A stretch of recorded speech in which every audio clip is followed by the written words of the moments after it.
Hello everyone, welcome to our YouTube channel. आज का हमारा टॉपिक है technical analysis versus fundamental analysis. क्योंकि बहुत सारे लोग होते हैं जो कंफ्यूज्ड होता है कि उसके लिए कौन सा बेस्ट है, टेक्निकल एनालिसिस या फंडामेंटल एनालिसिस। कब उसे टेक्निकल एनालिसिस करना चाहिए और कब उसे फंडामेंटल एनालिसिस करना चाहिए। इन दोनों को हम डीप में समझने वाले हैं, तो वीडियो को ध्यान से और लास्ट तक देखिएगा। हम इसे स्टेप बाय स्टेप समझेंगे ताकि आप इसे आसानी से समझ सको।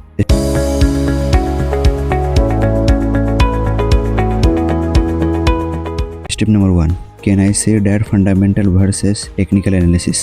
क्या हम फंडामेंटल वर्सेस टेक्निकल एनालिसिस बोल सकते हैं? तो इसका आंसर है बिल्कुल भी नहीं, क्योंकि आप टेक्निकल एंड फंडामेंटल के बीच कंपेयर नहीं कर सकते हैं। ये दोनों ही अपने अपने जगह पर सही है।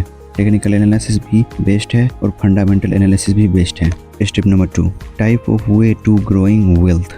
स्टॉक मार्केट में 2 टाइप होते हैं अपने पैसे को ग्रो करने के लिए, इन्वेस्टमेंट एंड ट्रेडिंग। पहले आपको इन दोनों को समझना चाहिए कि ट्रेडिंग का क्या मतलब होता है, इन्वेस्टिंग का क्या मतलब होता है और ये क्या क्या होते हैं। तो सिंपल वर्ड में ट्रेडिंग का मतलब होता है जब हम किसी कंपनी के शेयर को कुछ समय के लिए रखते हैं, like 1 day, 5 day, 1 week, 1 month, and उसके बाद हम उस शेयर को सेल कर देते हैं, तो उसे हम ट्रेडिंग कहते हैं। और जब हम किसी कंपनी के शेयर को कुछ महीनों, कुछ सालों तक होल्ड करके रखते हैं, तो वो इन्वेस्टिंग कहलाता है। Step number 3, what need for trading and investing. यानी इन्वेस्टमेंट करने के लिए क्या जरूरत होती है और ट्रेडिंग करने के लिए क्या जरूरत होती है। देखिए, अगर आप इन्वेस्टिंग करते हैं तो वहाँ आपको फंडामेंटल की जरूरत होती है, और अगर आप ट्रेडिंग करते हैं तो वहाँ आपको टेक्निकल एनालिसिस करने की जरूरत होती है। यहाँ पर आपके मन में एक सवाल आ रहा होगा कि ट्रेडिंग के लिए टेक्निकल एनालिसिस ही क्यों जरूरी है और इन्वेस्टिंग के लिए फंडामेंटल एनालिसिस ही क्यों जरूरी है। तो जब आप टेक्निकल एनालिसिस करते हैं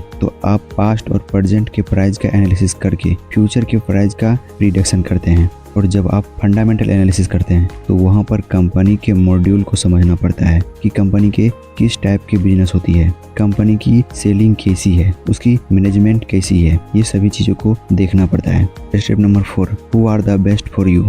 तो इसका आंसर है कि आप किस तरह के मार्केट में उतरना चाहते हैं। अगर आप कुछ टाइम के लिए यानी कि ट्रेडिंग करना चाहते हैं तो उसके लिए आपको टेक्निकल एनालिसिस बेस्ट माना जाता है। और अगर आप किसी कंपनी के शेयर को होल्ड करना चाहते हैं तो उसके लिए आपको फंडामेंटल एनालिसिस करने की जरूरत होती है। ये दोनों ही एनालिसिस अपने तरीके के लिए बेस्ट है। अगर आप इन दोनों को सीखना चाहते हैं तो इसका भी वीडियो मैं बनाया हूँ, आई बटन में और डिस्क्रिप्शन में इसका लिंक मिल जाएगा, वहाँ से आप इसे देख सकते हैं कि आप टेक्निकल एनालिसिस कैसे सीख सकते हैं, फंडामेंटल एनालिसिस कैसे सीख सकते हैं। तो आई होप कि आपको टेक्निकल एंड फंडामेंटल के बीच का जो अंडरस्टैंडिंग था वो क्लियर हो गए होंगे। तो आज के लिए इतना ही, मिलते हैं नेक्स्ट वीडियो में किसी नए टॉपिक के साथ। साथ ही इस चैनल पर नए हैं तो इस चैनल को जरूर सब्सक्राइब करें, बेल आइकन प्रेस कर लें।